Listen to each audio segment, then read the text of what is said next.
Live from parts unknown, you're listening to Simon Miller's Pro Wrestling Podcast, the only wrestling podcast on the planet, we think. Sit back, relax, prepare for positivity to run through your veins as Simon Miller gives you your weekly dose of powerful pro wrestling audio. It is Miller Time. Hello and welcome to Simon Miller's Pro Wrestling Podcast. My name is Simon Miller and thank you very much for downloading me, well, for the next, half an hour, 40 minutes, an hour, to chat about the world of professional wrestling. Let's not beat around the bush. I'm sure that a lot of people have downloaded this or streaming this or however you listen to your podcast for one thing only, and you want to talk about the return of Daniel Bryan. I mean, I don't know what else I could say that really hasn't been said elsewhere, other than the fact what I think a lot of people are missing out on. And I've done a video for this about What Culture, actually, so definitely keep an eye out for that. You can go follow them on YouTube, just search for What Culture WWE, and give them a follow. Is that, you know, it's always good when a wrestler comes back from an injury, especially an injury that you think's going to take them out for good, such as Shawn Michaels back in the late 90s. Early 2000s. The difference, and this is not a knock on Shawn Michaels or anything else, but the biggest plus point with Daniel Bryan is it's almost like, I don't want to say that, I'm not saying that people deserve it or don't deserve it. That's a horrible thing to say. But when it does come to Daniel Bryan, what's really lovely, for lack of a better term, is he comes across such a nice guy with good values and good morals and a good heart and all of that kind of stuff. It really does make you... It actually ties into the pro wrestling character of this baby face that you have sympathy for, that you root for, that you want to do well. And that's why we all fell in love with him to begin with, because he was a genuine guy. I mean, he's a great wrestler, obviously, first and foremost, but he came across like a genuine guy. He was entertaining, and, you know, we're all in the same boat now, but we didn't necessarily enjoy how he was being treated by the company because we thought he deserved better, and we wanted to see this organic push that we weren't getting. So eventually that happened, you know, WWE gave him his moment. Whether or not that would have carried on, we don't know because he got injured. But it was almost like, again, coming good against the odds. And that's what's happened again here. And again, the fact that he does come across such a nice dude, I think adds to the whole presentation of it, really. And I think that's why it's such an amazing thing. Like, I remember when Shawn Michaels came back, there was a lot of excitement. And people were... I mean, he didn't have a big... We did have a kind of a retirement speech. I don't think it was as well documented or as... just social media. Just the world of social media changes things. But there was certainly a sense of excitement when Shawn Michaels came back. But I don't think there was this overwhelming... just this joy and this happiness that seems to have come with Daniel Bryan. And I think that's the most... I think that's the funnest part of all of this, is... It just again, it ties into the wrestling character, because now we're watching SmackDown, for example, because we enjoy the stories and we enjoy where we're going for WrestleMania, but we're also watching because now we want to see what Daniel Bryan's going to do, both as the performer, but as the human being as well. And we hope that because we like the human being, he gets treated right and booked well. And I don't think there's that many wrestlers like that. Even someone like Stone Cold Steve Austin or The Rock, we love them more. I think someone did an article about this. I saw a headline on Reddit, but you love them more because they were badasses and they were great characters and they were good on the mic, and it was you could live through them vicariously. Whereas Daniel Bryan, it is more of just what a nice man. Please can the nice man, succeed, especially because he's a really good pro wrestler, which is obviously, that's the icing on the cake, is that he's really good at what he does, and it was taken away from him far too young. And I think that's why when WWE.com released the statement, everything just blew up and it was trending worldwide in minutes. Because even I know a mate of mine who doesn't watch wrestling, but even he texts me about it because it bled out into the stratosphere. I mean, that was more about popular wrestler who's been away for 2 years comes back, as opposed to Daniel Bryan is returning to the WWE. But that's not the point. And it's a feel-good story, and I think one of the biggest problems with 2018 WWE is we don't get many feel-good stories anymore. Like, the baby faces aren't baby faces, like Roman Reigns, for example. So when you get one, that's why AJ Styles and Nakamura are so good too, but when you get one that's genuinely beloved, genuinely gets cheered, and there's a genuine feeling in each atmosphere of the fans that cheer him when he comes down to the ring, it just makes pro wrestling all that more fun. And I think that's what pro wrestling is all about. I get we had Shades of Grey in the Attitude Era. I'm done with Shades of Grey now. I want good guys and I want bad guys. I want guys that I really want to do well, and I want bad guys to, steal wins here and there, but ultimately get theirs. It's why what WWE's doing with Nia Jax is so good as well. We'll get to that in a sec. But yeah, I mean, genuinely, I couldn't believe it when I saw the news about Daniel Bryan.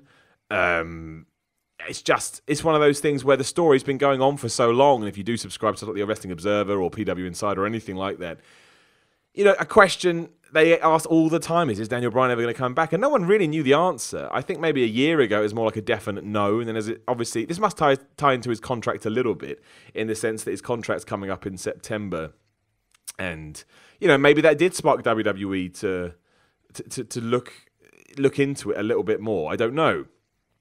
And maybe they thought, we don't want him to go on the indie scene because, that would be horrendous. Which I don't think it'd be horrendous. Nothing's going to stop WWE at this stage. But I imagine they would rather that wouldn't have happened. And yeah, it's just, I don't know. I mean, obviously there's the worry about what happens going forward. But I mean, the reality of the situation is, if he did take a bad bump and that took him out the game, I don't necessarily think that either WWE or Daniel Bryan is stupid enough not just to draw a line under it. And I think that would be okay. I don't know much about concussions, so I'm not going to pretend I'm any sort of expert. But I don't think if he has to go away again, I'm sure eventually it would level out and he would be all right. Which means, for now we are okay to just go forward and see what happens. But for me, above anything else, it's more just a delighted feeling that he's back. It's just, I want to see him wrestle. And at the end of SmackDown, when they did that beatdown angle, and he marched his comeback for a little bit, it was just, I felt it. I was like, yes, Daniel, get those assholes.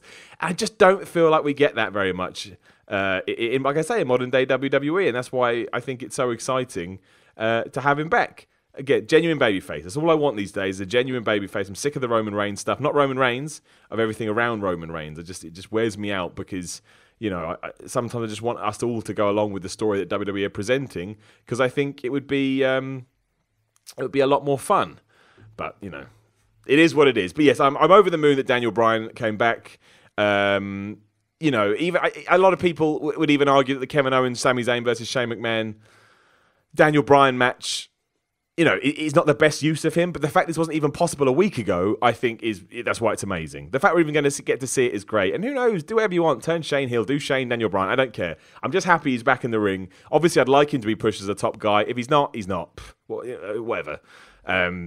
It's just got to the point now where it's just awesome that he's even back to begin with, to be completely honest. So, yeah, I mean, there's not much else I can say. It's all out there, all the information about what you have to go through and getting cleared by specialists and who knows what else. But it certainly sounds like he spent 2 years dedicating himself to this, which is another reason why I think people get behind him so much. Because he just, as he said, he just believes, and he doesn't let things... Well, he said even in the face of adversity when things were getting him down, he still, he still stood tall. And he made sure that he got back to where he wanted to be, and I think that's I think it's wonderful. So he's back, and yeah, like I said, that probably is going to be the tag match for Mania, which I think will be great because Shane McMahon is Shane McMahon, fine, but Kevin Owens is awesome, Sami Zayn is awesome, and as we saw on Tuesday, nobody is still better than Daniel Bryan. Ultimate fire comebacks. So we'll have to wait and see. I'm looking forward. I actually think on paper WrestleMania 34 sounds brilliant. If everything is executed the way they want to execute it, I genuinely think it... I mean, you never know with these things. It can go either way. But I genuinely think it could be one of the best WrestleManias in years. I don't want to say ever, but I think it could be if it goes the way they would like it to go. We'll have to wait and see. We will have to wait and see. But I'm excited. I actually thought it was a decent week for WWE, all in the last 7 days. I mean, it kind of has to be at this stage because... we are building up to WrestleMania, and that's when you got to get your big guns going, got to get people to buy back into the WWE Network, got to get that peak. Still think that was a terrible idea. I mean, not a terrible idea for the fans. For the fans, it's absolutely wonderful. But I still think that, putting the network, or putting WrestleMania on the network was not the most well thought out plan by WWE, given the money they could have made. And let's face it, I bet most of us listening to this right now would have still bought the network if WrestleMania wasn't on it and bought WrestleMania. I would have done. The reason I like it being on there is because obviously I live in England, so I can watch it whenever I want the next day. I've got to stay up. And they never take it off now. Like they just can't. It would be too controversial to say the least to do that. But yeah, I do think on paper it's going really well. I enjoyed what they did on Raw with Roman Reigns and Brock Lesnar. I think it was kind of what we expected, very Stone Cold Steve Austin, but I don't think we can ever criticize people for being too Stone Cold Steve Austin. given that Stone Cold Steve Austin was the most popular man ever. If you didn't see it, basically, Roman Reigns comes through the crowd. He's meant to be suspended. Kurt Angle tells him to leave. Roman refuses, because of course he does. And then, the police come out and he gets handcuffed, but he starts fighting off the police. Like, it's very Attitude Era, building into a show where you're trying to get somebody over and they're not necessarily over. Obviously, that doesn't work with Stone Cold Steve Austin. He was super over, but I understand what they were doing. Obviously, when he gets handcuffed and he's taken... Actually, I will say this. I thought Roman Reigns' beatdown of the police was great. I thought he did a really good job. I thought he came across aggressive and with fire and, all the words I think I've now used twice. So, yeah, in that sense, I was impressed.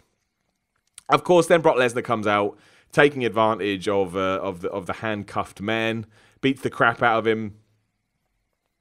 The idea was to get Brock Lesnar booed, and they did to a certain extent.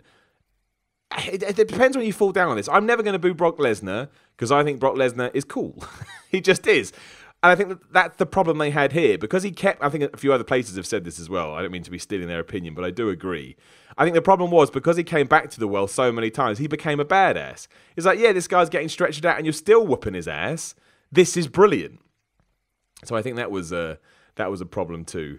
Not a problem. I mean, I know what I just said about good guys and bad guys and baby faces and heels. But I think in this situation with Roman Reigns, you just kind of have to do what you can. And that's why, in this scenario, I don't think you're going to get Roman Reigns cheered. I don't think you're going to get Brock Lesnar booed. So maybe this is where I can be a hypocrite to what I just said. And yeah, Shades of Grey is probably makes more sense. Just because, but that is the situation you've created for yourself, though, because of everything with Roman Reigns and Brock Lesnar potentially leaving. It's you have to do this kind of weird faux reality storyline where, will he, won't he, is he not? So yeah, that's and I thought it was good though. Started the show nice and simple. Roman Reigns gets stretched out. Lesnar looks tall. We all know Lesnar's going to lose, so he can be strong every week really. And you can play the story of what can Roman Reigns do, because he's going to win. So it's not like it makes a big deal. Personally, I'd like it if Roman Reigns wasn't on Raw next week to sell his injuries. I don't think WWE does that enough. But either way, I get it. Build to WrestleMania. You probably want all your big stars on there. So yeah, a solid start to Raw. The other highlights I like from Raw, I'm not going to do it in any kind of order. I think what WWE is doing with Nia Jax and Alexa Bliss is surprisingly good. Given the track record they have with things like that, and the times they've dropped the ball in the past, I guess you could call it a body shaming angle. But Alexa Bliss comes out, she pretends she's sorry, then she turns, she turns heel and says no, she doesn't care. Nia Jax deserves it. That bleeds into a match with Asuka for some reason. Didn't understand that. It's a nothing match. Did nothing for Asuka. Don't understand why we're doing it. But hey, it was there to serve a purpose, which was, when Asuka starts getting her comeback on, Alexa Bliss bails, because of course she does. She's the heel. And who comes out to whip her ass? Nia Jax. And that's where, I wanted to see Nia Jax get her comeuppance, which is what it's all about. It's been a very natural and a very smart face turn. I actually am rooting for Nia Jax. Obviously, Alexa Bliss has been horrendous. So yeah, it's here Mickie James got in the way, which is her role. Let's face it, that's the way she's being pitched at the moment. Is she is just the lackey of the group, of those two anyway. So she is there to get in the way, which she did. She got thrown into the sort of the signboard below the ring on the apron. Alexa Bliss gets away. And then, she finds Kurt Angle and says, you got to ban this woman. She's terrible. And Angle says, no, I've seen what you've done. I've got a daughter and, women and all that. And I've got women. And, your punishment is that now you've got to face Alexa. You've got to face Nia Jax for the championship at WrestleMania. Perfect. Absolutely perfect. Makes all the sense in the world. I like it. I just think it was really well done. Which is surprising for WWE when it comes to women, because sometimes it's not well done at all. So yeah, good around WWE, I thought, on that sense. I love it. Right there, we've gone through 3 matches, right? Tag match from SmackDown, great. Lesnar Reigns, great. Alexa and I, great. Not overly enthused about the Intercontinental title triple threat, just because I just don't really like... it feels... it has been rushed together, because originally, obviously, it was meant to be The Miz versus... what's his name?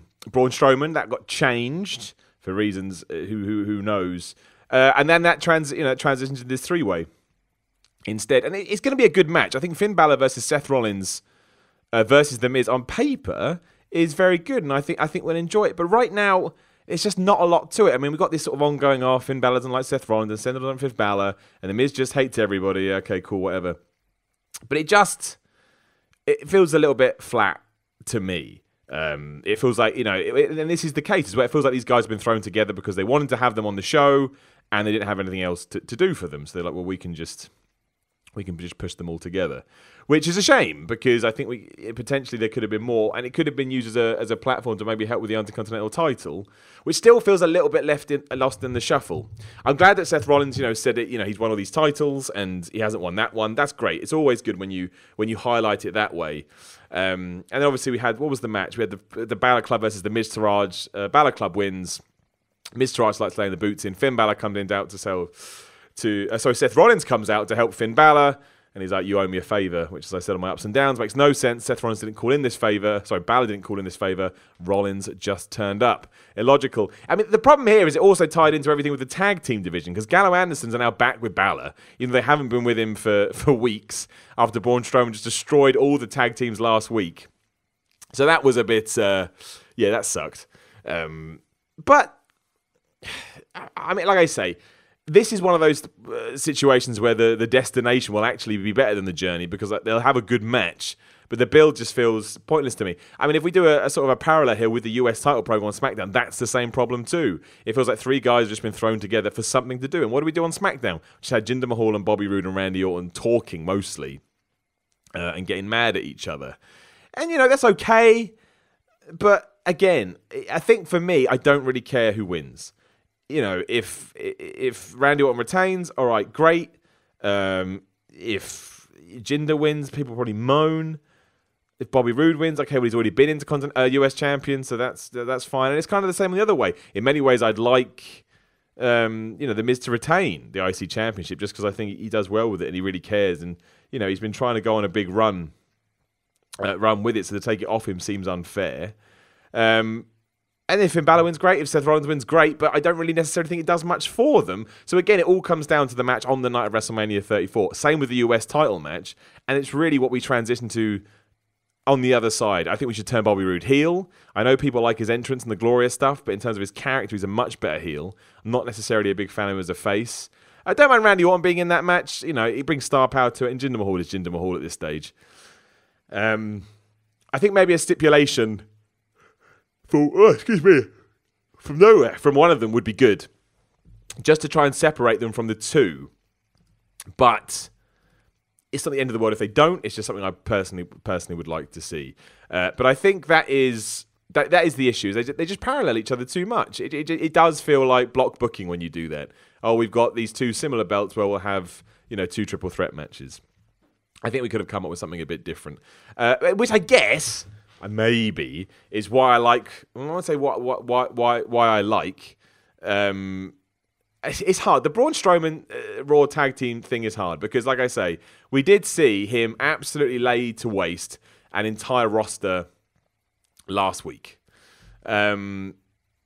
And that's not going to help the tag team division going forward no matter what happens. We've already seen what happened to the Revival. I mean, who the hell did they fight on Raw? Who did they fight? A bunch of nobodies, and they won really quickly. I thought the Titus brand. So that was pointless. Gallows and Anderson just get thrown back in with Balor, so that's pointless. And, Rhino and Heath Slater are Rhino and Heath Slater.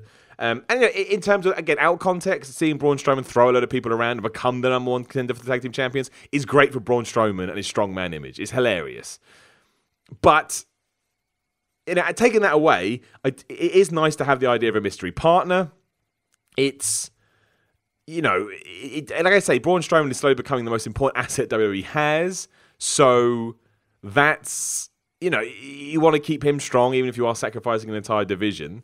And if you can come up with a good partner for him, having his first championship, which I believe is his first one, as the tag team titles with somebody else, that's okay, I think, as long as you come up with a good sort of balance and personality and chemistry between them. Could be Big Cass. Apparently Big Cass is cleared. Wouldn't mind that. They'd look imposing, which I think is really important. This sort of really tall, massive tag team. So that may work. I don't like the idea of Elias, just because I don't understand how you ever justify man gets smashed with piano, then wants to be a tag team. I mean... that seems utterly baffling to me. But you do whatever it is that you want to do, and then maybe there's the Big Show was an option. I just think that's a bit boring. No offense to the Big Show, of course, but that to me is just going back to the well, maybe one too many times. I don't know. What I would ideally like with that as well is for him to eventually lose the tag team titles, and then you can segue Braun off for a feud with whoever he's meant to be in a team with. But yeah, I do enjoy the week-to-week idea of it. I just don't like it when we're jobbing out loads of tag teams. When at the other side of WrestleMania, we're going to need good tag teams, which is why what I love what they're doing on SmackDown, because you have 3 viable tag teams: the Usos, the New Day, and the Bludgeon Brothers. And while the Bludgeon Brothers keep getting the other upper hand, we've established that the New Day and the Usos are really good. So when you look at it that way, it's fine. I still think maybe all the tag teams should be on either Raw or SmackDown. That will never happen because they've obviously introduced championships now. But I think it would help. It would help no end. But we'll see. I mean, after WrestleMania, we can do some call-ups. I like to see the Authors of Pain up there. Well, probably just the Authors of Pain for now. Maybe put them on Raw. That would be pretty good. But yeah, I do like everything to do with the Bludgeon Brothers. The Bludgeon Brothers right now feel like monsters, which is exactly how they should be being portrayed. And I think they should win at WrestleMania because I think you can keep that feud going for ages. What do the New Day and the Usos have to do to take down these 2 big guys? I think it was Harper versus Jimmy Uso on this week's SmackDown. Obviously, Harper smashed him up. We still haven't seen Xavier Woods or Kofi Kingston, I don't think. Maybe I did see them on SmackDown, don't forget. But that's good. I think it's really good.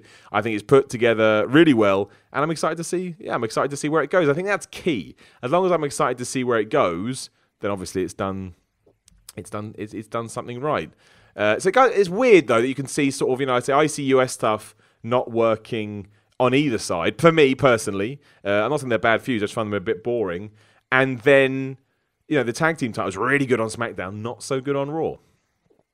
Sasha Bailey stuff is fine. I'd rather they were doing a one-on-one match, but it looks like they're going to be in the Women's Battle Royal, which probably makes sense because one of them can win it. Their feud can then continue after WrestleMania, and obviously you need women in that Battle Royal. You have some star power in that Battle Royal, so I'm all right with that. Got no problems. Well, I would probably prefer to see Sasha versus Bailey one-on-one, but if you haven't even started the feud yet, maybe you don't want to do the first match at Mania. I could understand that. That makes perfect sense. So we will see. We will see what happens with that. I think it's kind of just there at the moment. I imagine either Sasha or Bailey will win the Battle Royal because they screwed the other one over. I still kind of hope Sasha goes heel and Bailey stays face, just because I prefer. What did I just say? Yeah, Sasha heel, Bailey face. Right, I prefer that. And I know you need to do something different with Bailey's character, but I think Sasha being a heel brings out the best of the good version of Bailey. So maybe you could rehab her a bit as well. I think that was all of Raw, right? That's my notes. Let me double. I thought I wrote them all down, but usually I double check, and now I've got the fear.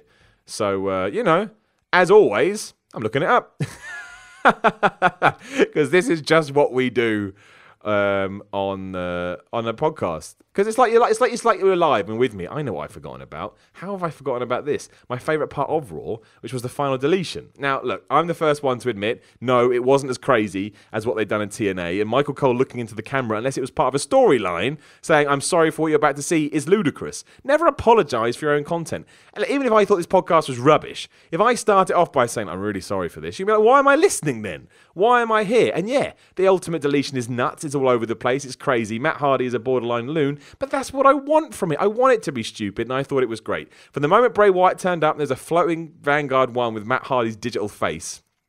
I just loved it. The only problem I have is I don't think that WWE's done a good enough job of telling the story here of Matt Hardy. I think they could have eked out a lot longer. Not even eked out a lot longer. When they actually started to turn him, I think they could have done more as opposed to him one day just being woken Matt Hardy. I think that would have been a lot better. So I think that's a shame. And that kind of tied in here because Jeff Hardy just turned up as Brother Nero. He's like, I'm Brother Nero now. I was like, what? Why? Why are you Brother Nero? They could have done more with that too.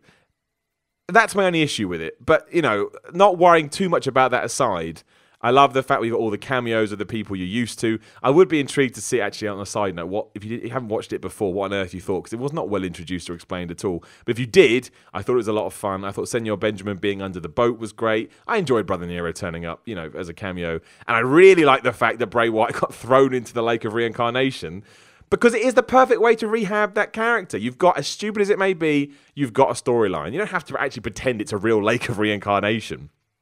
You can say something like, oh, Bray Wyatt couldn't believe what happened, and so. And I think that's what's really good. We've got a really fun ending to Raw. Hopefully now we can push the Woke and Matt Hardy stuff a bit more crazy, which is what it should be. It should feel like a change of pace and a departure from the rest of Raw.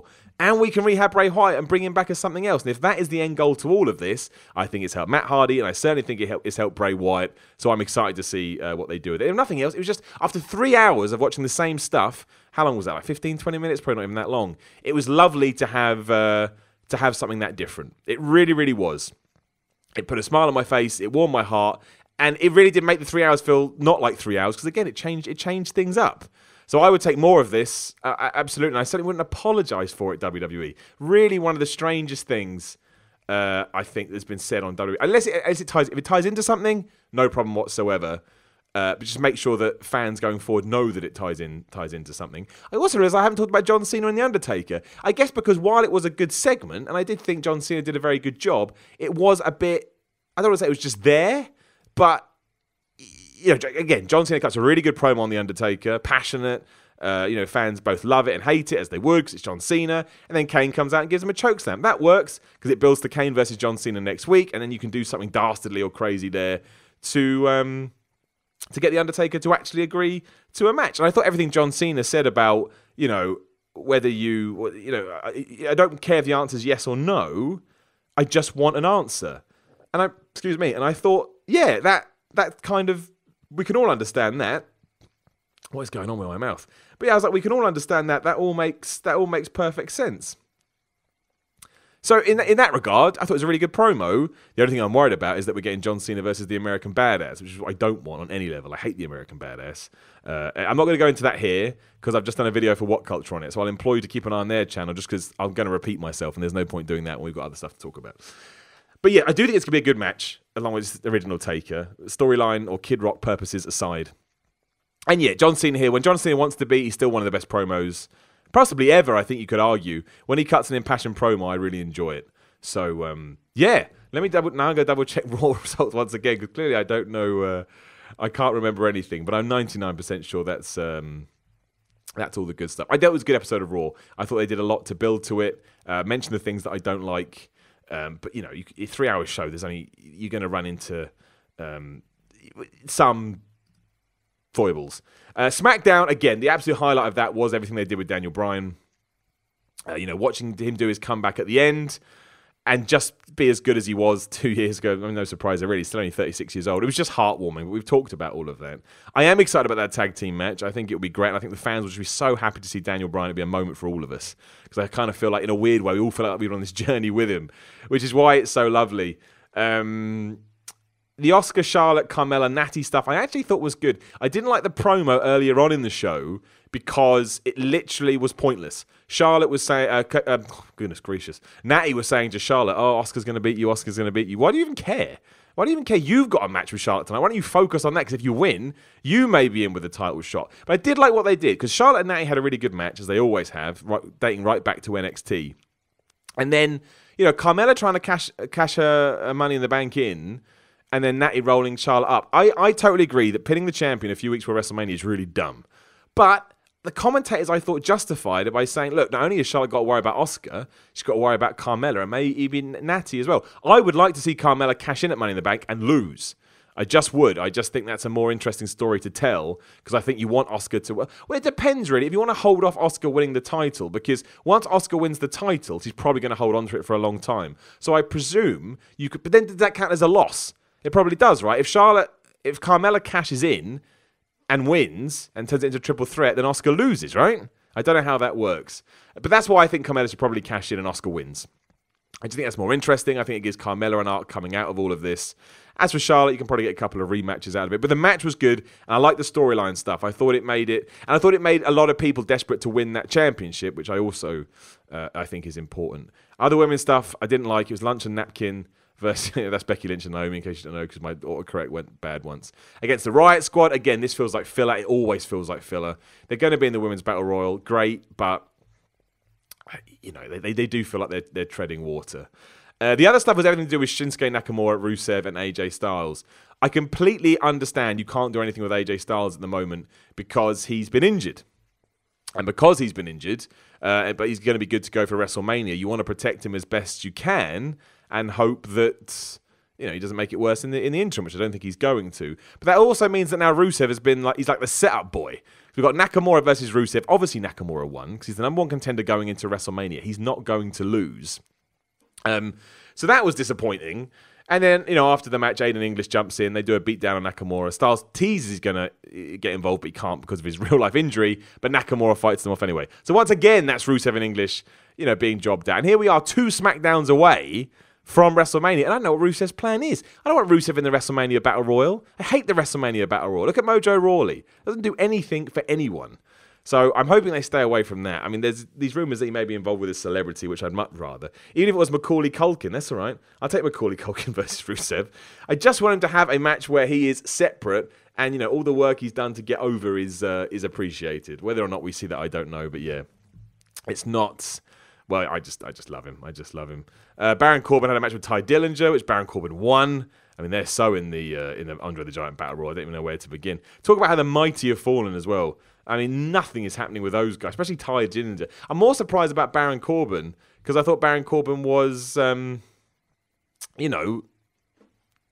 guy, or at least someone that they hope to do more with. And yet here we are. Yeah, here we are, and he's got less plans than Rusev at the moment. I don't know where the hell he's heading for, but I guess we'll find out. I imagine maybe he wins it depends who's in it, but maybe he wins the Andre the Giant Battle Royal. I mean, does it mean anything? Does it mean anything these days? I don't know. As we are, I mean, I think that's everything that happened on WWE TV this week. I can't remember anything else that went down or that we should be talking about. Mark Henry got announced to go into the Hall of Fame. Probably well deserved when you look at the WWE Hall of Fame. I'm not sure you could argue against that, really.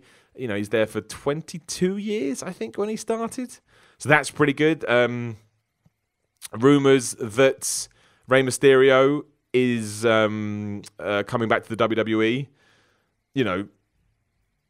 I think that's probably the right time to do it. He's probably come to the apex of his career. I know he injured his bicep recently. He's out. I think he's out of the New Japan card now in Long Beach. I think that's the card in Long Beach.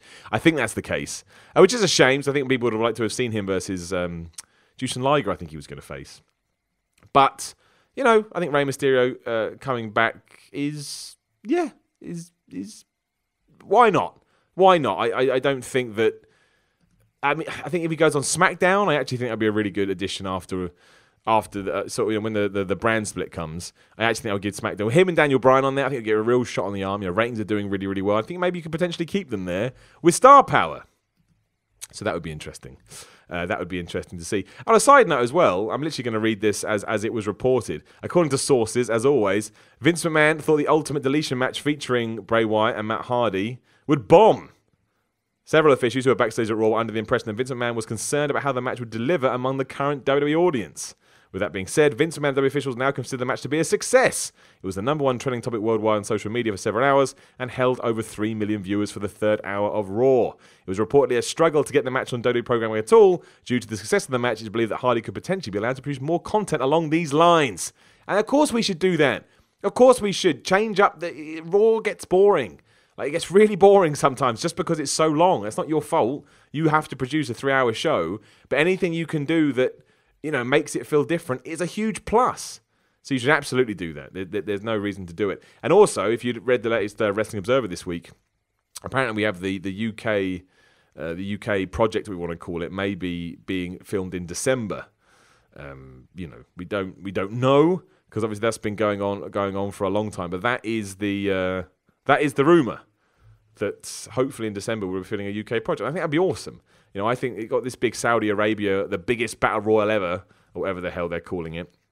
Where you're going to have 50 superstars. I think it's 50. I think it's 50. I'll tell you what, Daniel Bryan could win that. After all the Royal Rumble controversy we've had over the years, I actually think WWE could book, what do you call it? Daniel Bryan to win that, and I think that would be a lovely little spin on everything, but we'll have to wait and see. I've lost my train of thought. What was I about to say? I segued over to the Saudi Arabia thing. Oh yeah, talking about that. I think as WWE branches out and gets bigger, I think having these little, such as the UK federation or company, whatever it will be, I just think it adds something different. I'll watch that Saudi Arabia Battle Royale, 7 title matches, 50-man Well, 50 person, I think they called it, Royal Rumble. It's going to be on the network or on Sky Box Office if you want to watch it that way. And if they do a UK tournament, of course I want to see it. If they're going to have guys like, Trent Seven, Tyler Bate, Pete Dunne, Wolfgang, Mark Andrews, Zach Gibson. These are people that I've watched over here.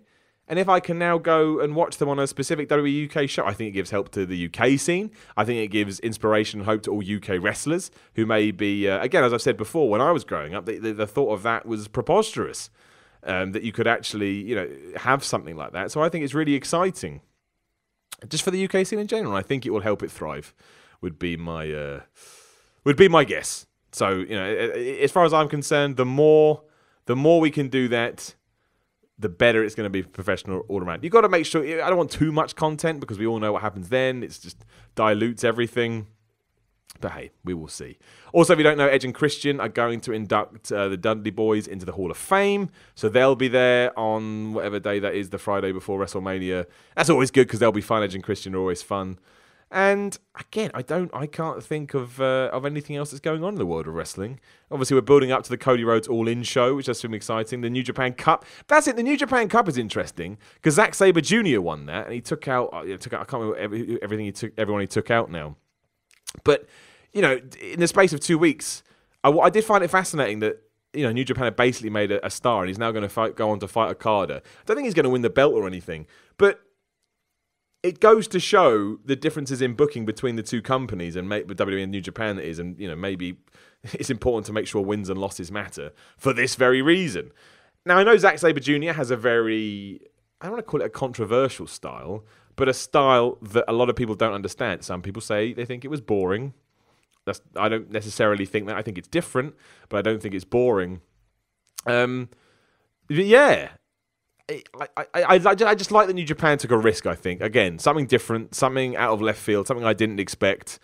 And again, I don't want to see the same type of wrestling over and over again. And I think Zack Sabre's submission-style wrestling is really entertaining to watch. To a degree. I couldn't watch it match after match. But I did find it interesting when I found out why. I didn't see any of the matches, unfortunately. I think one was supposed to be really good. One last piece of WWE news is apparently Samoa Joe is ready to come back. So, we will have to wait and see.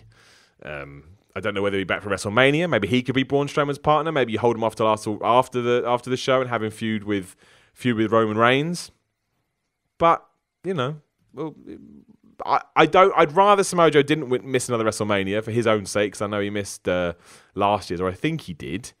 But either way, as long as he's healthy and happy, that's all that matters. What crazy WrestleMania we're going to have as well. Daniel Bryan's going to be on it. Kevin Owens, Sami Zayn, Seth Rollins, Finn Balor. All these people that, were huge indie stars back in the day. And now they're all going to be on WrestleMania. I mean, what a crazy, crazy world we live in. Absolutely nuts.